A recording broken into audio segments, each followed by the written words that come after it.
Halo teman-teman, salam sehat selalu untuk kita semua, salam sejahtera. Kembali dengan saya Bung Ropan, dan kabar terakhir yang mungkin teman-teman semua sudah tahu, bahwa Sintayong memutuskan untuk menggantikan salah satu personal dia, penjaga gawang kita Syahrul Trisna, penjaga gawang berusia 28 tahun, yang saat ini bermain untuk klub Liga 1 BRI Persikabo, dan dia digantikan oleh Nadeo Argawinata. Ini penjaga gawang berusia 26 tahun yang bermain untuk Borneo, ya, klub yang berasal dari Kalimantan dan sedang memimpin klasemen sementara di Liga 1 BRI. Nadeo ditelepon langsung kemarin untuk bersiap berangkat, dan diperkirakan Nadeo akan gabung ketika saya menghubungi ke Qatar, ke ofisial yang ada di sana, termasuk dengan Pak Manajer Henry Irawan di sana, bahwa Nadeo itu akan bergabung pada pagi nanti,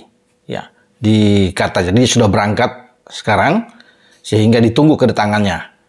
Nah, bagaimana dengan kondisi Syahrul, pemain yang cedera? Ketika saya menanyakan, Pak Henry, ini cedera apa ini? Syahrul kena ini di dalam latihan, ya, dia dalam persiapan tim Indonesia tentunya akan menghadapi Irak pada hari Senin ini di Ahmed Bin Ali di Al Rayyan, di mana Syahrul ikut bersama-sama dan akhirnya mengalami cedera ankle, ya, kena ankle, sehingga Syahrul ini perlu untuk istirahat. Makanya tinggal dua kiper, tinggal Hernando dan Muhammad Riyandi yang ada. STY berpikir untuk mengambil keputusan mumpung masih ada waktu untuk pergantian pemain. List 26 pemain memang sudah diumumkan, tapi tidak ada yang menduga sama sekali bahwa ada pemain-pemain Indonesia yang cedera. Itu secepatnya diambil keputusan Nadeo tidak asing lagi tentunya bagi penggemar sepak bola Indonesia. Dia penjaga gawang, ya, bahkan ikut bersama dengan tim nasional kita ketika di kualifikasi atau pra-Piala Dunia Grup F zona Asia.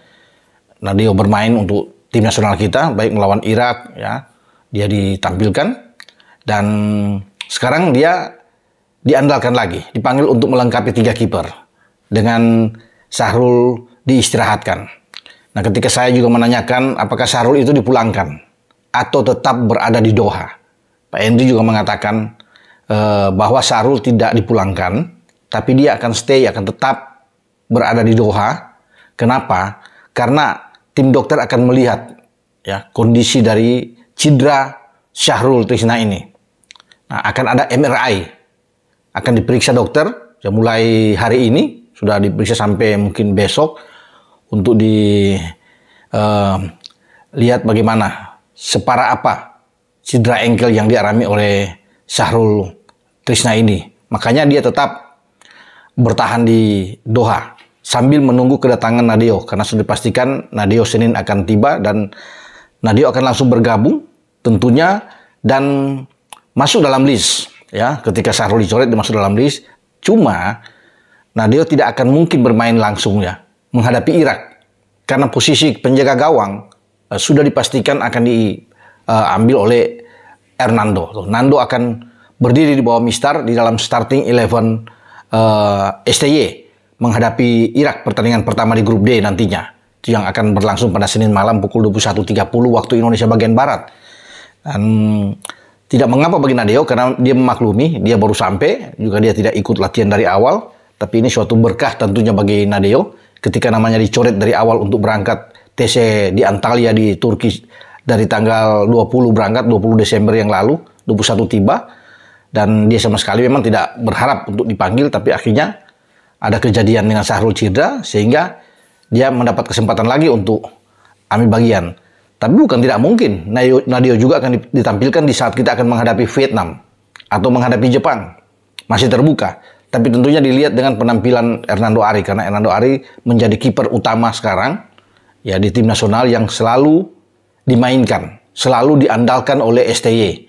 Makanya kecuali Nando ini cedera, baru kebuka kesempatan bagi Nadeo atau Muhammad Riyandi yang masih ada tersisa saat ini di Qatar. Nadeo akan berjuang tentunya, terus akan memanfaatkan kesempatan ini untuk membuktikan, ya, bahwa dia masih layak bermain di tim nasional. Jadi inilah kesempatan selamat buat Nadeo, sudah bisa bergabung dan STY mengambil langkah cepat karena di regulasi itu walaupun sudah ada 26 pemain, tapi masih bisa terjadi pergantian pemain. Itu paling ini maksimal 6 jam sebelum laga dimulai, sebelum kick off masih bisa ada pertukaran pemain. Kalau ini kan masih cukup lama, masih sehari lagi kita akan bertanding dan Nadeo bisa didaftarkan di dalam list untuk Piala Asia. Semoga tidak ada lagi kejadian-kejadian di mana pemain-pemain kita mengalami cedera, ya, sehingga ini akan memusingkan juga bagi STY, bagi official yang ada untuk bisa menggantikan pemain untuk datang dari Indonesia. Tapi saya pikir kalaupun ada cedera sampai besok sudah tidak ada lagi, ini akan terus. Kalaupun ada pemain cedera, tidak akan ada pemanggilan lagi. Ini terakhir bagi Nadeo untuk bisa datang. Karena memang waktunya masih ada. Tapi kalau besok, lusa sudah ada, apalagi sudah didaftarkan, sudah tidak mungkin lagi ada pergantian, harus bisa memanfaatkan pemain yang sudah didaftar di dalam list. Kita tunggu nantinya, aksi Nadeo, apakah dia akan nantinya mendapat kesempatan untuk dimainkan oleh pelatih STY. Yang pasti ketika banyak yang masih menanyakan tentang kapan Nadeo akan tiba, saya sudah bisa konfirmasi di sini, dia akan tiba pada besok pagi atau siang, ya, dan ditunggu oleh ofisial. Dia akan dijemput langsung di bandara dan dibawa ke hotel untuk bergabung dengan teman-temannya. Sampai di sini pembicaraan saya dengan teman-teman semua, dan Nadeo sudah mendapatkan lagi, ya, peluang dia dalam persaingan dengan Muhammad Riyandi dan Hernando Ari. Dengan saya Bung Ropan. Ciao.